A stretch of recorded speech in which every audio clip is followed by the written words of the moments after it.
Hello, and welcome back to Diagnosis to Success, Part 5. This one is going to be about becoming analytical. And this is just a part of a series of videos that I am making that describe what I do to manage schizophrenia successfully and how I believe it can help you too. So here we go. And just a little bit of house cleaning.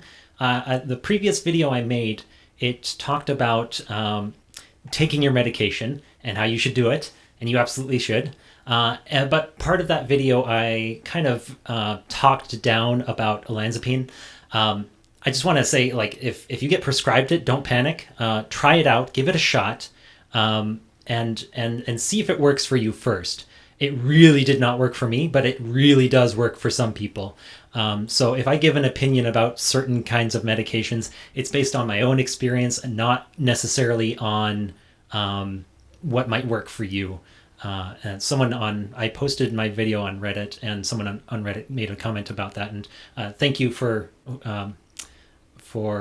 pointing that out. I just think that should absolutely be clarified, and I'm glad that it was commented on. Anyway, to the topic. So becoming analytical, I use this pretty much all the time. It's particularly helpful with paranoia and delusions. Really, what becoming analytical helps with is the fact that paranoia and delusions are basically just jumping to conclusions, and they're often very wrong conclusions, very paranoid conclusions, and very delusional conclusions. So it can be something as simple as someone looking at you a certain way and you thinking, oh, this guy's gonna murder me or something. But it might just be that you went to a party and someone drew a penis on your forehead, and they're looking at you funny because something weird is on your forehead. It could be, there's logical reasons for things happening, and you may not always understand what those reasons are. And it's good to be analytical to perhaps become better at identifying what those reasons are. And it can even be things that are pretty complex that you might not understand for a very long time. A case in point of that is when I was living somewhere. It was a very old place, and I had this really creepy basement, and I was just on my computer playing video games, and out of nowhere there's just this like loud thudding noise, and it kept happening every couple of minutes. It was loud enough to be concerning, and I started looking around the house, and I went outside and I couldn't see anything, and I went in the basement, and then I looked in the basement, and for the first time I saw this faded question mark like in the concrete, and I'm like, what the is going on here?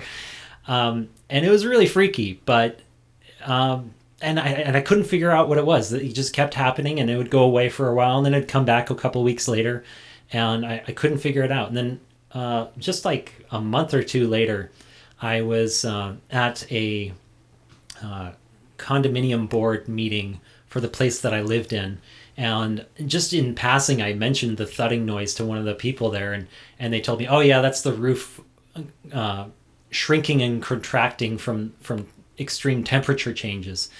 And that was the explanation. That was all it was. And just the point of all that is there's a reason, a logical, non-supernatural, someone's trying to get your reason for things happening. And it's good to be analytical and also just cognizant of the fact that some things happen that are weird and mysterious and probably a bit terrifying. But at the end of the day, if you're not physically in danger, most of the time it's just not going to be explained. But if you become analytical, it's like a muscle. If you work it out a lot, you'll figure out the reasons for a lot of things. And being paranoid and delusional, I am so grateful for how analytical I can be, because a lot of mysterious, scary things that happen are explained within a few seconds, and I can safely say, okay, that's because of this. This is because of this.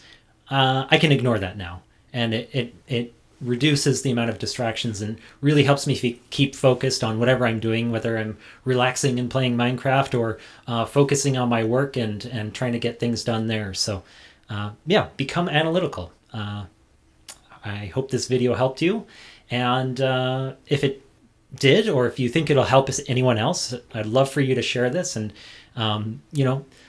leave a comment and talk about how being analytical helped you, and praise the algorithm gods. Click the like and the subscribe, and hit the bell.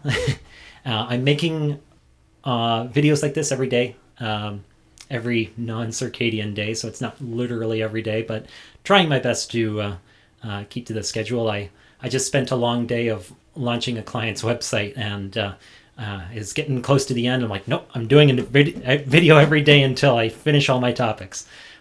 So anyway, thanks for watching, and I'll see you in the next one.